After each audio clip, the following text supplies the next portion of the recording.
So, but that is now for the investigators to tell. So on a scale of 1 to 10, is it not an accident? I would give 7.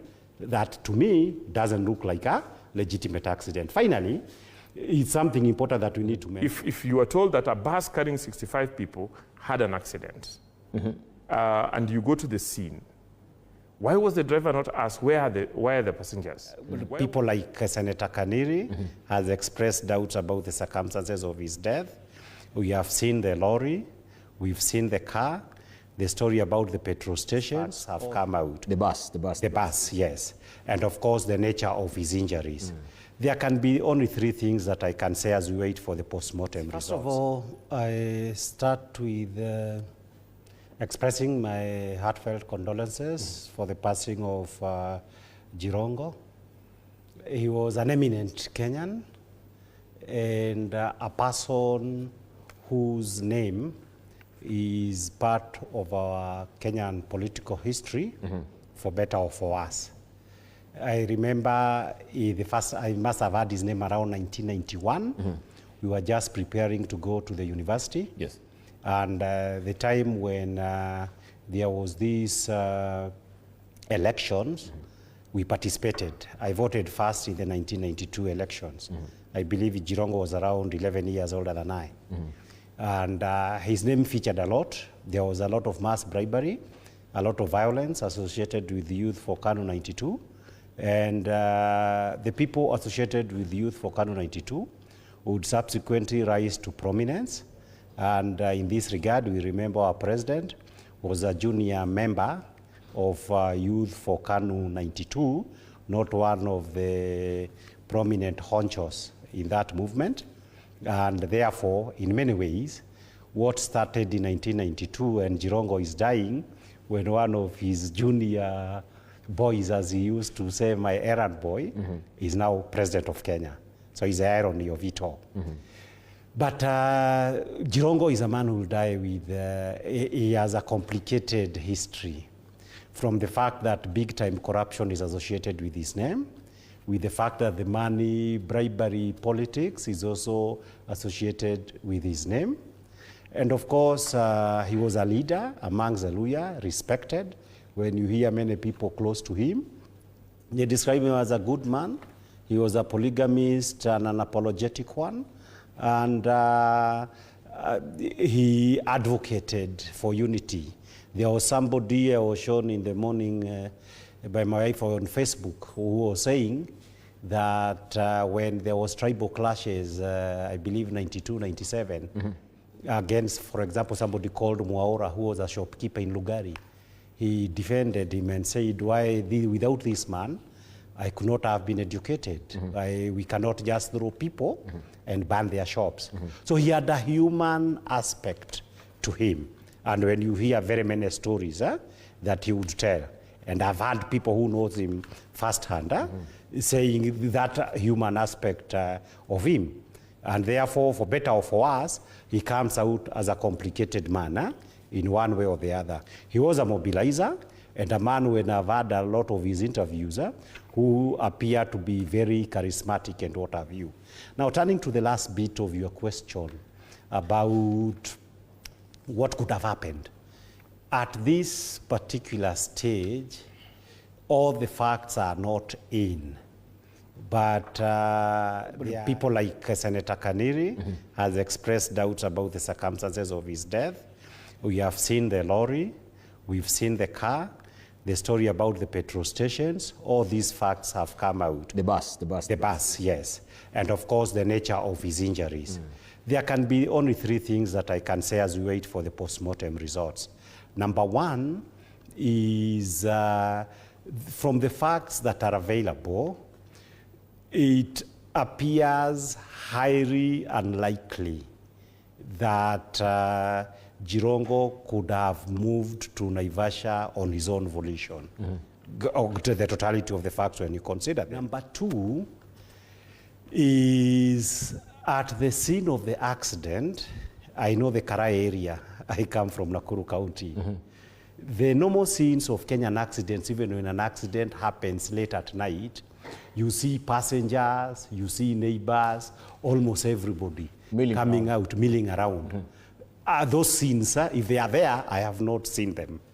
And this was actually, as is being reported, 3 a.m. at night. So precisely, but it is any time in Kenya when accidents happen, that's the first thing you see. And when it's a prominent Kenyans, what you see feeling now the social media are now independent people now coming and saying the way this has happened. There is only one narrative, and this appears to be by the driver. Funny as it is. Now, number 3. Of course, we are waiting for the post-mortem result. Yeah, but the third issue that is... driver is ferrying 65 people in his bus. So all those are witnesses as well. Yes, but I've not seen them talking. Yeah, none of them has actually been... Had the driver. It's only the driver. Yes, and that's what I'm saying. It's unusual in the normal course of things. But the third issue is that as a lawyer, of course, I've been involved in several accident cases. And therefore, I'm familiar to saying, without them being an expert or about collisions, but you can see them. I remember some time back, this must have been in early 2000 or something, one of the sons of the late Tom Mboya, he used to have a motorcycle. Peter Mboya. Peter Mboya. He was involved in an accident somewhere in Kikuyu. I defended the old man. And you could see the vehicle and the motorcycle, the nature of the impact that was there. Well, you remember now, this is just a motorcycle, and this is a car. When you see the nature of the impact that both vehicles would suffer, is usually significant and obvious that there was a massive, serious accident. Now, when you look at this particular bus, as it was, you do not get an obvious impression that this bus, I don't know whether you've seen the bus, the photo of it is going around on social media. You don't get the obvious feeling that this bus has just been involved in a serious accident that caused this kind of harm to the Mercedes. So, but that is now for the investigators to tell. So on a scale of 1 to 10, is it not an accident? I would give 7. That to me doesn't look like a legitimate accident. Finally, it's something important that we need to mention. Good morning. Good morning, Dibal. I apologize for coming late to your show. But then allow me to join the fellow panelists in expressing my condolence to the loss of Cyrus Jirongo. Cyrus Jirongo was not just a man. He is a factor in our politics. He's a factor in the development of our state. Cyrus Jirongo is a man who lived his life on his own terms. He was, a strong, powerful character.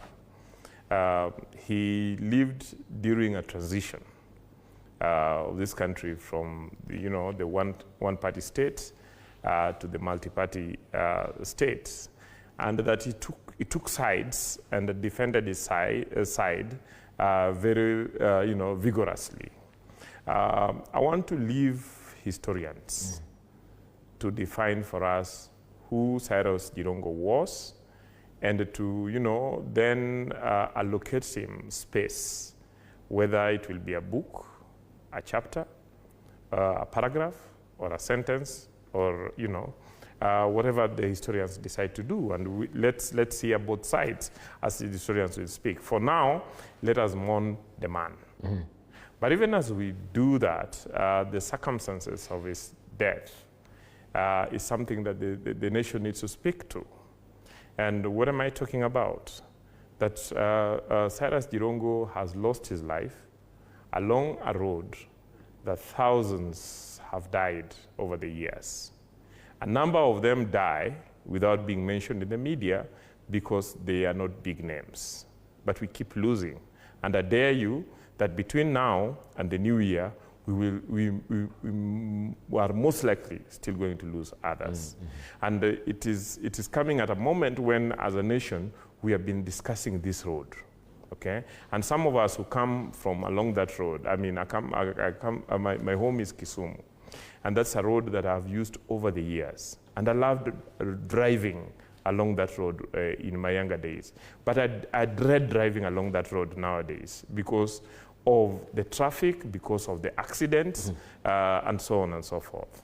So I'm hoping that the death of Cyrus Jirongo will finally settle the debate that is going around whether we need to, expand that road or not, and that as a matter of urgency, we should all focus on expanding our main arteries across the country to ensure that, all parts of the country are able to move, as human beings, but also as goods and so on and so forth, without fear that when somebody starts a journey, he may not arrive. About the issues that are arising on where Cyrus Jirongo was, where he was going to, the circumstances of his death, again, we need to give the investigators time to give us a report. Even as we do that, questions are being raised about, how come the vehicle was not, and I've had my learned colleague raising the issue, how come the car was not extensively damaged? It is important to appreciate. I've driven Mercedes all my life. I've never driven any other vehicle. That Mercedes has, impact absorption mechanisms that prevent the cabin from, facing absolute destruction. There is always, talking about the bus. Yeah, but then the other thing about the bus is that you look at the Mercedes. Mercedes is a low vehicle. And the bus is a big vehicle. The part of the bus that absorbs the impact is definitely the chassis, which is the strongest part of the bus. So even as we wait for the investigators to tell us exactly what may have happened, I don't find anything strange in that impact. Mercedes had, we would then find out what exactly happened so that the impact reached Cyrus Jirongo. There could be a case of not putting on safety belt, or there could have been a fault in the vehicle. But at the same time, there is a question being raised that where are the others? I think that one we should raise to the media, because the media has spoken to the driver. I'm sure the media can look for the investigators and the other passengers and talk to them. And it is mentioned that he was coming from a petrol station. Let's hear what the attendant at the petrol station or the guards there are talking about. And if at all we had the passengers, they will have been the people who will be milling around if they were still in mint condition, everyone. Because you say there was a lack of, Yeah, but it was 2 a.m., 2, 3 a.m. Yeah, but you would not expect those passengers to still be at the scene at that by morning. I'm hoping that they are somewhere and they can be. But what he's alluding to is the fact that at least that will have been captured. Yeah, but the question that I'm asking, have the media done their work? If you are told that a bus carrying 65 people had an accident, and you go to the scene, why was the driver not asked where are the passengers? The police not asked about that. Why was the bus company not asked about the manifest? So before we then lay blame, before we attribute the accident to any other thing, it is important that we conclude our investigations and then discuss it as a nation. After it's been interrogated robustly. Right. Maybe even as we were wrapping up with Cyrus Jirongo, the question that really comes to